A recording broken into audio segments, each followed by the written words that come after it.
I used to do this before I went to the World Bank in 1994. But it's nice to be back, because what I do now is to try to see to what extent we translate your concepts, your theories, into concrete action. So my job is one of translation. How do we do translations differently? How do we translate concepts in academia into concrete actions on the ground for citizens, for those who are poor? And to do that, in my talk today, I was going to look at it in two parts. The first part will cover the World Bank's origin and an overview of its theories of change up till now, but the second part focus on social development and ask the question, why social development at the bank? And to start with the first part, the World Bank was created in 1946, and at that time, the intent was to rebuild Europe after the Second World War. And the initial theory of change was about trying to fill the infrastructure gap. Infrastructure was destroyed by the World War. And that the first two projects were in France and Japan, and they were railway projects. And the intent was to rebuild infrastructure, hard infrastructure. So the first cadre of staff at the bank were essentially engineers, like I saw in the campus here today. So they hired engineers to do rebuilding, and that's why the name of the bank was the International Bank for Reconstruction and Development. The reconstruction was the reconstruction of Europe, and then development. So that was the first phase of engagement, putting in place basic infrastructure to see to what extent you rebuild Europe and Japan at that point. Then came the 60s, where that mission got transformed. And that came to the second phase of the engagement, which was about poverty eradication. And it came along with McNamara, who was the Secretary of Defense at that time, and who moved from the Secretary of Defense to become the President of the World Bank. And in his 1968 Nairobi speech, he enunciated for the first time that the war was war against poverty.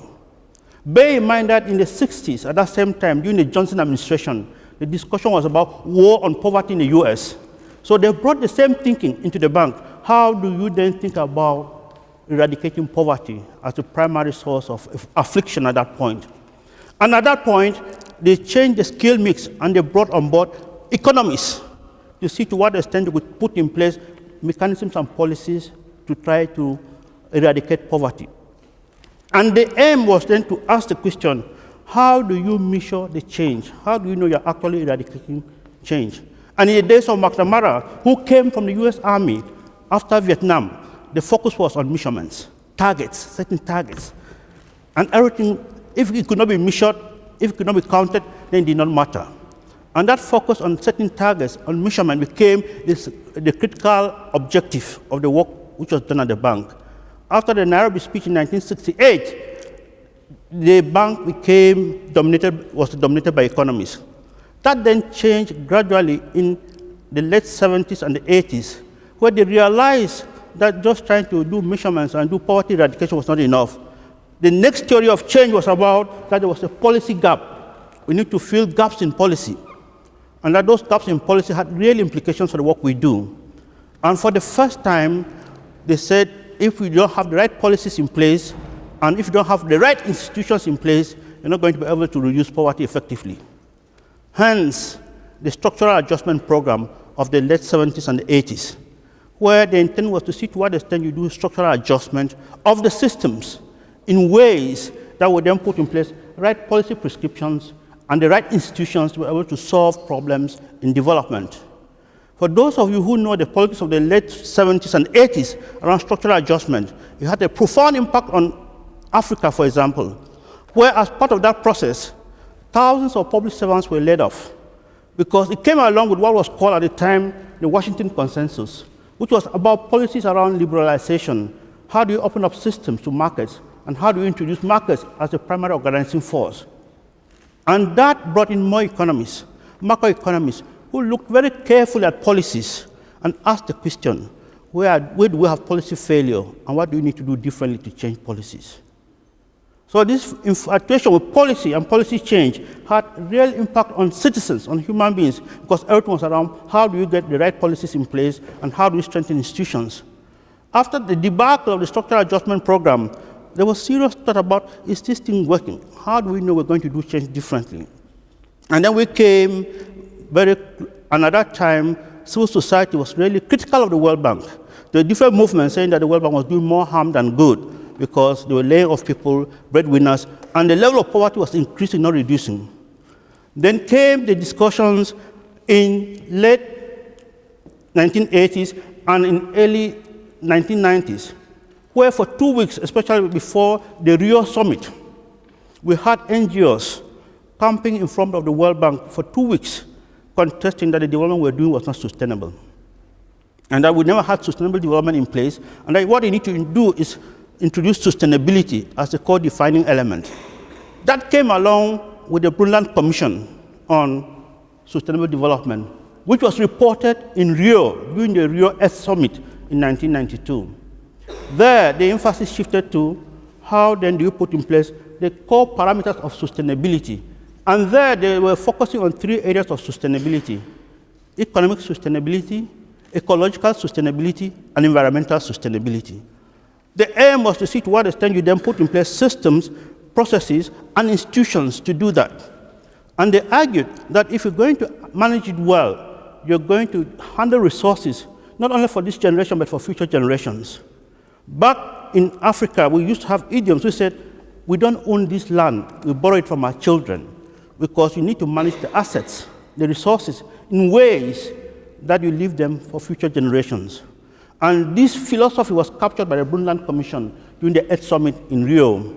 And after the Earth Summit in Rio in 1992, there was the creation of several departments of environment in different ministries.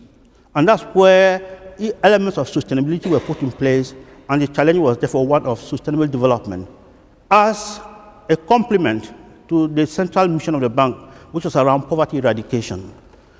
That element then got social scientists in the bank. For the first time, the first social scientist to come to the bank came to the bank in 1976 to see to what extent you mitigate the adverse impacts of big infrastructure. So the aim was mitigation earlier on for social scientists. But as part of that process, once they introduced social sustainability as a core element of sustainability, the question is, how do you do it, and what would you do differently? As part of that discussion, they had the Social Summit, Social Development Summit, which took place in Copenhagen in 1995, at which NGOs bent down the stand for the World Bank because they felt that the World Bank was doing more harm than good. They were not actually taking into account the issues that were central to human beings.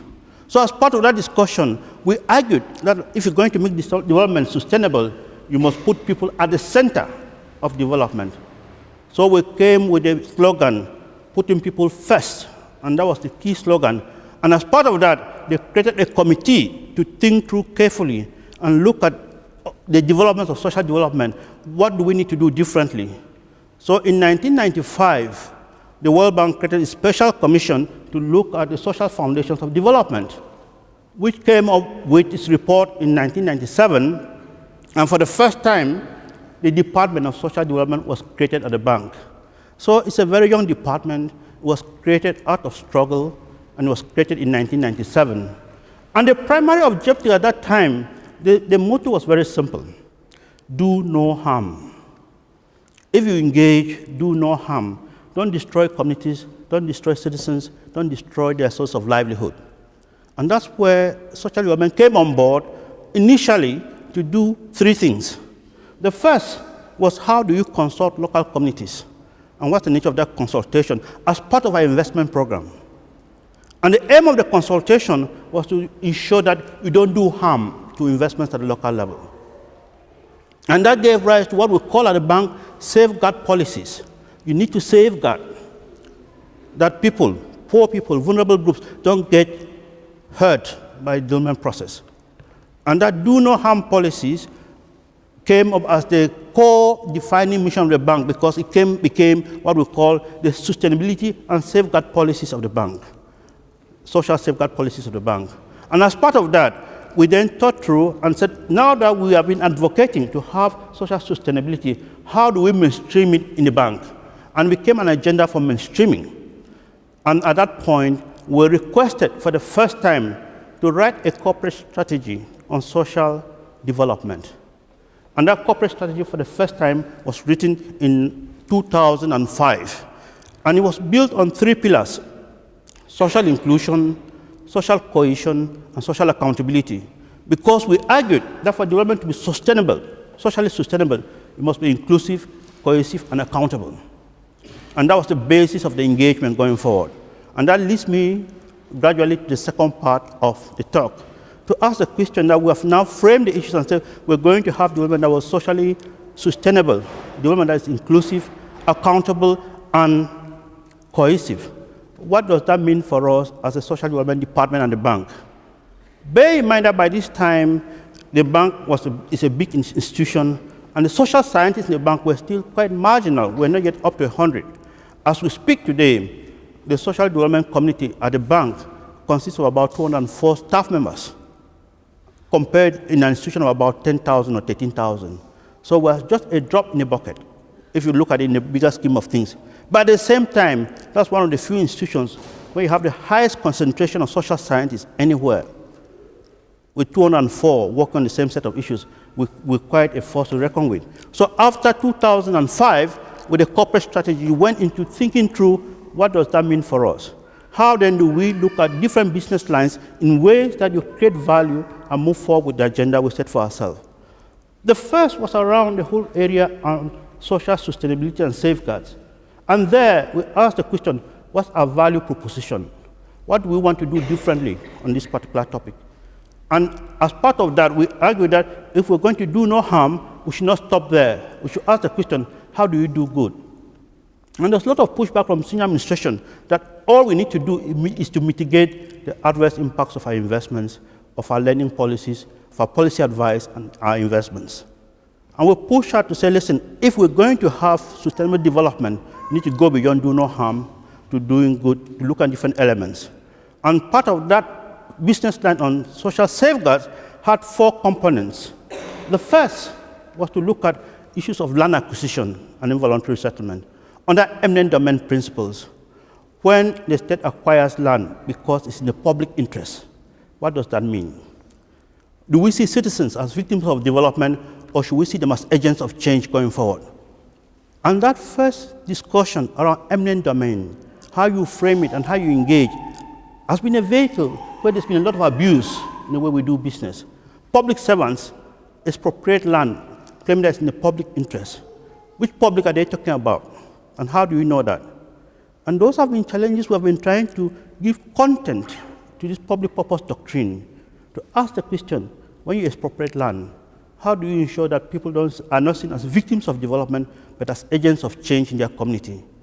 And it calls for a whole set of analysis, social assessment to understand the project context, the local norms, values, and customs, and how you embed in those processes in ways that you work with local communities differently. So that's the first area we engage in. The second, under still this idea of social sustainability, was to think about how do you deal with ethnic minorities and indigenous peoples, vulnerable groups. Those are at the margins of society. And our policies require that you give them culturally appropriate benefits. How do we give people culturally appropriate benefits? It calls for consultation. How do we consult them in ways that their views, their values, and their norms are reflected in the way you do business differently? And the tendency has always been to go in there and say, listen, all these cultural values, all these activities don't really promote development. I've been on project missions where we've seen engineers who went in to build bridges on sacred groves, in sacred groves, against the norms and values of the people. And they claim that they're doing that for on behalf of the local community. Hence, social scientists were then called upon to look at these areas to ensure that the development we do is culturally appropriate, in response to and engages local communities on their own values, on their own norms, and we do it differently.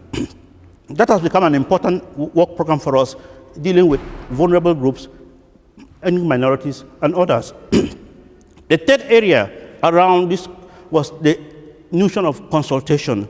We moved from consultation to participation. And the intent is, how do you do co-production and co-design with local communities?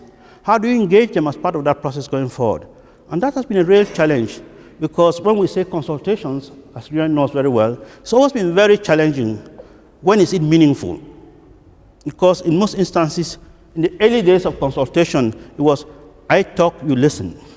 And then I say, we've done consultation. Is that meaningful consultation? How do we ensure that consultation is part of the planning process?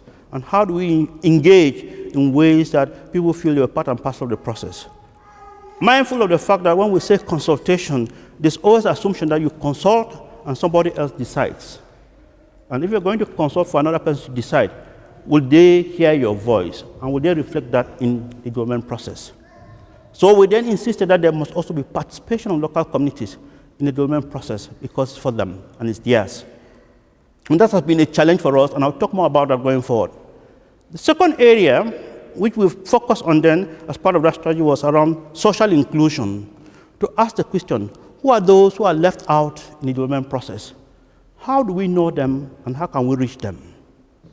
And we asked the question, what then do we mean by social exclusion? And the tendency has been that at the bank, we tend to look at the distributional impacts, but we do not really look at the relational aspects of inclusion.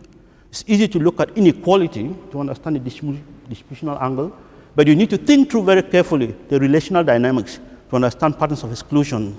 And we ask ourselves, how then do we define inclusion, and inclusion into what? And we tend to define inclusion using very simple language. We tend to define inclusion as the ability to define the terms of engagement for people to participate in life. How do you define those terms of engagement for citizens to participate in life? And to do that, we argue that if you're going to do that right, you need to ask the question, inclusion into what? If people are going to be included, inclusion into what? And we argue that the inclusion is in three spaces. First, inclusion into markets, labor markets, financial markets, housing markets, other markets. How do we ensure that people get included into markets? And what does that mean for them? The second area of inclusion is around services. How do we ensure that people have access to services they deserve and are included into those services? And how do we see inclusion into services? And thirdly, which is much more difficult for us, excuse me, is around inclusion into spaces. And we argue that we need to have them included into spaces.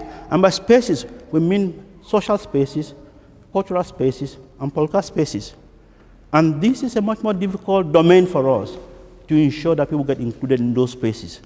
And we ask the question, if you're going to be included into markets, services, and spaces, what are the prerequisites for the inclusion? And we look at three domains which will allow you to be included into these areas. First is the ability to be included. The training. Do you have the right ability? How then do you get included? And the whole area around ability becomes important, that you must give people the ability to be included in those spaces. Otherwise, it's just an empty concept. Second is around opportunities. You may have the abilities, but without the opportunity. How do you see the opportunity to be included in these spaces? And what does that mean for you? And that whole area around opportunities becomes very important. But the third is the most difficult for us, which is around the whole issue of dignity. To be included, to be developed, to engage, you must be engaged, people must have their dignity, respect. And if you remember very vividly, during the Arab Spring, Bouzizi, the first victim who got himself burnt, the slogan was, dignity before bread, because what matters is human dignity. You can't develop if you're a beggar.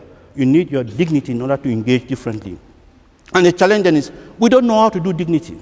We can help people with abilities and opportunities, but how do you create a space where people feel you're restoring their dignity, that they engage on their terms, and that you come to them with this same respect you give to other players in the whole process? That has been our challenge with the whole area. But we're introducing this language now because it's based on identity and how you deal with issues of different identities. And the different forms of identity could be parameters for exclusion. And our challenge is to see to what extent you build this in ways that those who are margins of society feel they are part and parcel because they have the ability, they have the opportunity, as well as the dignity to engage differently going forward. We've just done a flagship report highlighting these issues and point out different ways of exclusion which have happened. and with some very striking case studies. One being in India, where we looked at the scheduled castes, and we saw that women, for example, from the scheduled class, the group which used to be called untouchables, would prefer to give birth at home and die than go to a health center, which is just about a kilometer away. Why? Because when they go to the health center, they are treated as garbage. Nobody respects them. And you ask them why, and then the policymakers will say, oh no, we gave them health centers, we gave them schools, but they don't want to use the facilities. Without realizing that the way they are treated in these health centers or in the schools is a source of exclusion. And they'll prefer to stay at home with their dignity than be placed in those situations. So I've been trying to grapple with these issues to change the terms of engagement, how people relate in society, in ways that they feel they are part and parcel of development. They are part and parcel of these elements. So the whole agenda on social inclusion is how we then promote shared prosperity differently in ways that you reach those pockets of exclusion which are endemic in society and address them differently. This then leads to the third area, which is around the whole issue of voice and accountability, because that's critical. How then do you ensure that these people have voice and accountability? And what does voice mean for us? Our value proposition here is that development cannot be sustainable without voice. And how do we define voice? We define voice as having three characteristics. Voice is a planning tool. You consult people when you're planning, and that's part of voice, and that their voices must be heard, and that if you don't see it as a planning tool, then you miss the point. The second dimension of voice is around voice as a corrective, that you engage people, and if there are errors, they'll say, no, this will not work in a context for these reasons. You get their feedback, you build into the design of the investment, because voice serves as a corrective. It corrects the errors of the designers, and it creates a dialogic process where there's give and take going forward. And thirdly, voice can be a countervail. People use that voice as a countervail to push back on the powers that be, on policymakers. And that contestation, by definition, is hygiene. Because if you engage and you have the right parameters for engagement, then you're going to create a frame of reference where people feel they're part and parcel of that process. Hence, those are the definitions of voice. But once you get the three definitions of voice, how then do you use them as a process for development? I was just telling Rion and others that I just came back from China. I was in China. I was invited. I go to China quite often. And I was invited to come to China in June because the Chinese want to put in place a social stability risk assessment.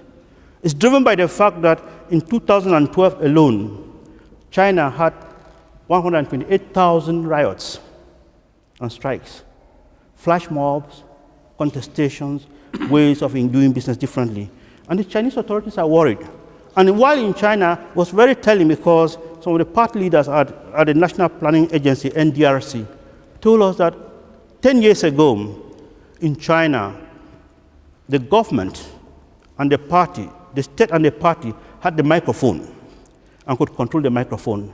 With IT technology, with cell phones and so on, every citizen now has a microphone. And it's been very difficult for them to control that microphone.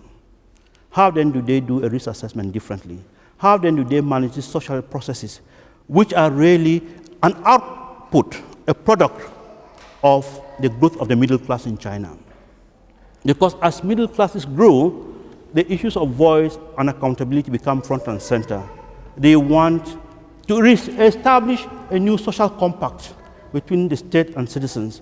And that has been a real challenge. If we look at of late, most of the areas of contestation have been in middle-income countries where there's a growing middle class, be it in China, be it in Turkey, be it in Brazil, be it in Egypt. All these are middle-income countries where they are encountering the second-generation issues of voice, with the middle class trying to assert themselves and ask for a reestablishment of a new social compact, social contract between the state and citizens. So questions of voice and accountability are central, and how you do consultations differently to reflect on those issues is a key challenge for the work we do going forward. There are no clear answers, context matters, and you need to understand issues in a given context. And that's been our challenge. How then do you do this engagement, the consultation, in that context differently. And I think it's important for us to think through the whole issue of voice and accountability, because it leads to the demand for good governance, which is a challenge.